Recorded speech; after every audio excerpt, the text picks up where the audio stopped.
Good day, everybody. I'm Benjamin. I'm here today with Artur Bloch. Did I say your name Welcome. correctly? Yes. Yeah, it was all right. Okay. How is it spelled correctly in your language? Is it It's Artur Bloch. Artur It's a Bloch? little bit sharp, I guess, but might be a little bit hard for some people to pronounce. I think it's all right, though. My name is Artur. Artur. Yeah. I'm very honored and it's a big pleasure to me that you agreed to this interview. I think most people tuning in will know you from StarCraft 2. They will know that you are a pro gamer, that you are hailing from Poland at this point in time. I think you're still there, living there. Yeah. And so far, I don't think I plan on moving, to other countries. Mhm. I like living in Poland, so it's probably gonna stay that way for quite a while. Great. So recently, so the idea of today is we talk obviously a lot of StarCraft, and we will talk a bit about your plans, what you are doing. Um, and recently, just a couple of days ago, I saw a short interview that you did in Valencia, and you said that and you also told me that you moved to a new apartment. How did that go? It's always a little bit of a mess, Mm. moving your entire life to another place. So it took me quite a while, especially because I was doing a lot of the stuff needed myself. So it required a lot of investment from me. But now I guess I'm in the final stages of moving. I mean, I already moved, but there is some stuff that needs to be finished still. So it was a nice experience. Where are you living currently? In what city? In Poznań, in Poland. Poznań. But I come from Bydgoszcz, from Poland also. Yeah, okay. A- As somebody that is not from Poland, can you give us any idea where that is? Is it more in the northern part, southern part, near Warsaw? It's closer to Germany in the west. Okay, It's not really that close to Warsaw. It's I think 4 hours by train or something like that. So okay, you can imagine it's quite a long way. okay. So, any particular reason why you moved there? Do you like the town or? I moved in with my girlfriend and she's studying here. So that was the main reason. Mhm. Before that, I was living with my parents, and since I already finished my studies in my hometown, except my parents, there was and like my grandparents, there was nothing else that kept me there in terms of my career and stuff. Mhm. So yeah, I moved to another city to live with my girlfriend. Lovely. I hope you have a good time, and I hope the last parts of the moving part will go smoothly. Uh, Thank you. So you mentioned you finished your studies, and I'm so curious. I couldn't really find out what did you study. So could you tell us just a bit? Because I also find that interesting in regards to your career and work as a programmer. So you did actually study and play as a programmer. So what did you study? I mean, I studied computer science and I specialized in networking. But after I finished my studies, I realized, well, the networking thing is not really Mm. my ball. So I'll probably do something else in the future if I finish programming. But I don't know, it was a fun experience because some people, in programming, they just focus on playing the computer games and they have nothing else besides that. Mm. So actually, I feel like studying helped me relax during my tournament matches and stuff like that because I knew that my whole life doesn't depend on that. I had something else except programming. Yeah, and so you finished, I think, end of last year or this year? Last year, yeah. Yeah. And so I think it's quite. I imagine it to be quite challenging to study and to play full time StarCraft 2. I mean, you traveled a lot, even last year during the last phases of the game, of the study. Sorry. But now you transitioned. Now you are officially a full-time pro gamer, sponsored by Red Bull and belonging to team Euronics Gaming. Exactly. So I mean, we heard a lot about that, but how is it at this point in time, speaking in July 2017, how is it to be a full-time pro gamer for you? It's I don't know, it's an interesting experience. First of all, I think I actually, first I have to say that I wanted to continue my studies because always have trouble finding the English, titles for what I did. Okay. I think the second, like continuing my studies would be masters, and I wanted to do that. But I quickly realized that last year of StarCraft 2 was very busy in terms of tournaments, and it would be hard for me to do both, especially because I think if I wanted to study more, I would also need to take a part-time job, because they require you to do that when you're going to study. Okay. So there was absolutely like no place for studying and pro gaming last year. I think this year there was only like 4 WCS tournaments and maybe something else on top of that. So I think there was place for me to continue studying. If at the end of this year I'm gonna, look back and decide what I want to do next year. But so far, I think going full-time pro gamer last year was a very good decision for me. I won a lot of tournaments, or just, went to BlizzCon for the first time in my career. So it was a great experience. And, well, I don't know if I could, continue being a full-time pro gamer if it wasn't for the support of both Red Bull and Euronics Gaming, because it's really hard to be in StarCraft 2 or to participate in all of the tournaments without the support of some guys behind you. For sure. I mean, obviously financially, that has to be a huge help also, especially if you, I mean, I think many people, that's what I imagine, tend to forget that just living in general is quite expensive. Like, you have to pay rent, you have to pay your food, and all that type of things. And yeah, I think you depend on people supporting you on that. Yeah, I mean, like in the past, as I said before, I moved, I was living with my parents, so a lot of the costs of living were on them, let's say.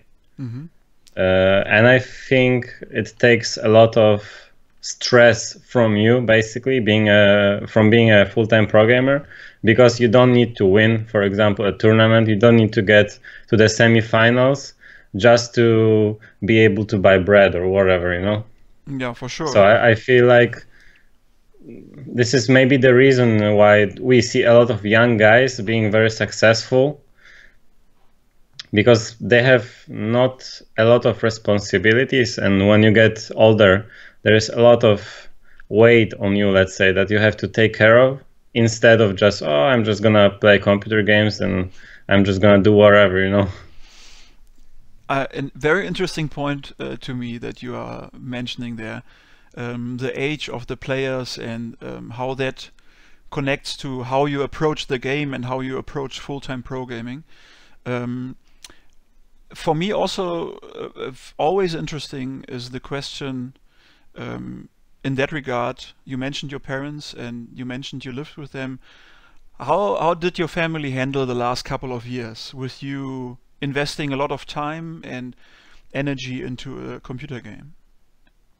I mean, I guess at the start, when esports was still growing, nobody knew what that was actually. So maybe it was a little bit harder at the start, because like there was some suggestions, let's say, and probably every pro player had something like that at the start, which was like, maybe you're playing a little bit too much, you know. And I was like, just let me play what I want, you know. But in the end, it turned out all right, I guess. And these days, obviously, there is no questions about what I'm doing, basically, because this is the path that I chose, and it's working out really, really well. Yes, yeah, sure. And yeah, so that's it, basically. Now it's only support from everyone surrounding me, and it's great. Nice. And I mean, so you would say the easiest way to convince your family that you're doing a good thing is to win. To what? Sorry? To win games, basically. Yeah, I guess. I mean, not necessarily to win games, because if I was playing a game without any prize money to win, okay, you're winning, so what? But when you know, some money starts flowing in, and it changes the perspective. I guess it's a flaw of humans, but it's how the world works, you know. Without money, you can do a lot of things. So I guess that's it. Yeah. Yeah, I'm happy, but I'm happy that they are supporting you, man. I mean, it's for me as a fan, obviously quite good that you are in a context regarding your families and your friends, and obviously financially that you can go on doing what you're doing. And I'm also a Zerg player, by the way, so I that's good. I watch your games and I try not to do what you do because I can't, but still. So we talked a bit about these parts of your life that are somehow all connected. And what also interests me is, so since you've transitioned full-time now, you finished your studies, how does a typical day look to you? How does a typical Nerchio-Day look like? So basically, I guess that the biggest part is checking Team Liquid, see what's going on. If there is a like online cup coming up today, I always like to participate in those. So basically, you know, I see, okay, there is an online cup at 7 p.m. You can win $75, and I like playing in them. So okay, today in the evening, if I don't have anything like super important coming up, then I'm gonna play in that one. Well, in the past I was playing in the smaller tournaments as well, but these days I don't participate in all of them. Still many, but not all of them.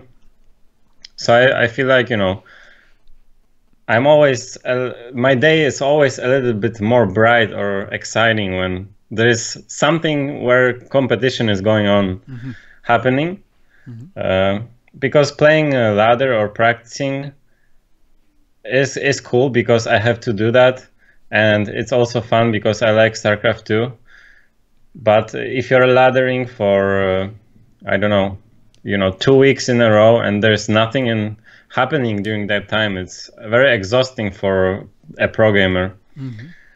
So besides that, you know, I'm also doing a little bit of, I'm trying to learn Java programming in my free time a little bit.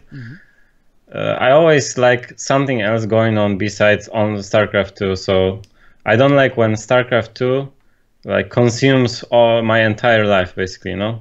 At least a tiny bit. I like something else. So would you say that helps you also to focus actually more on your own progress in StarCraft?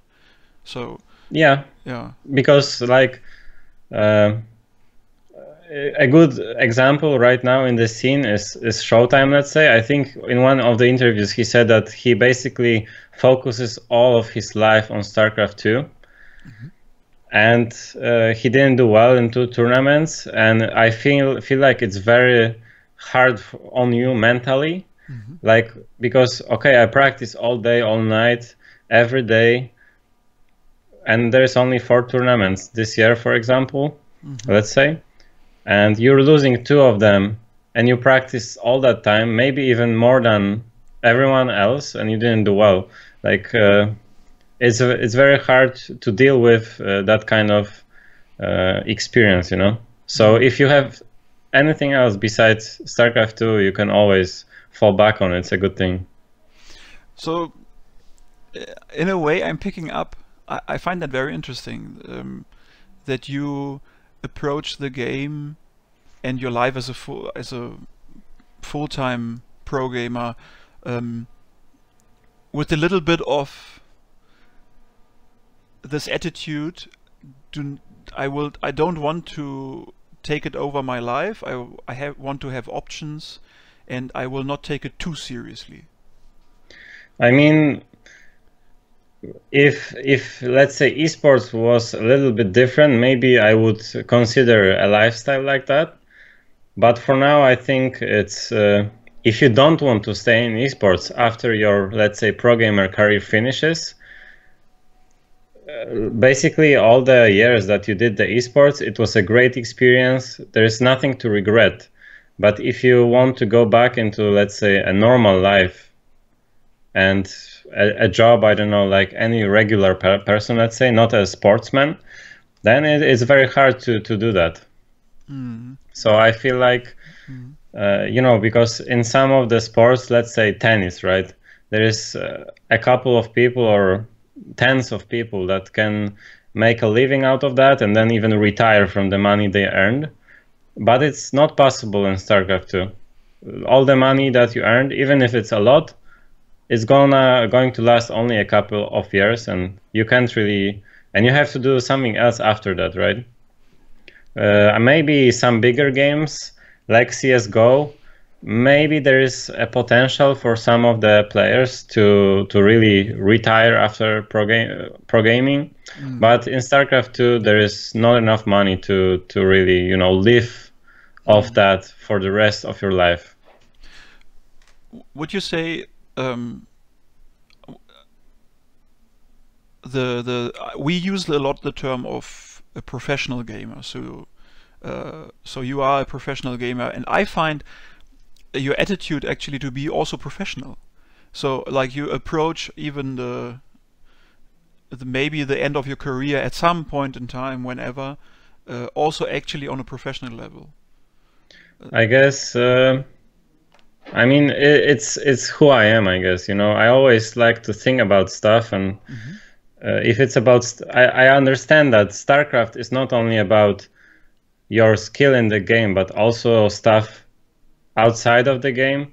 So, you know, your mental approach or how you actually practice, because, you know, one person can play for 6 hours and can get absolutely nothing out of it, and I can practice for 6 hours and can learn so much in that amount of time. So it's not only like, you know, brainless like approach to the game. Okay, I'm just gonna play games and I don't know, whatever happens.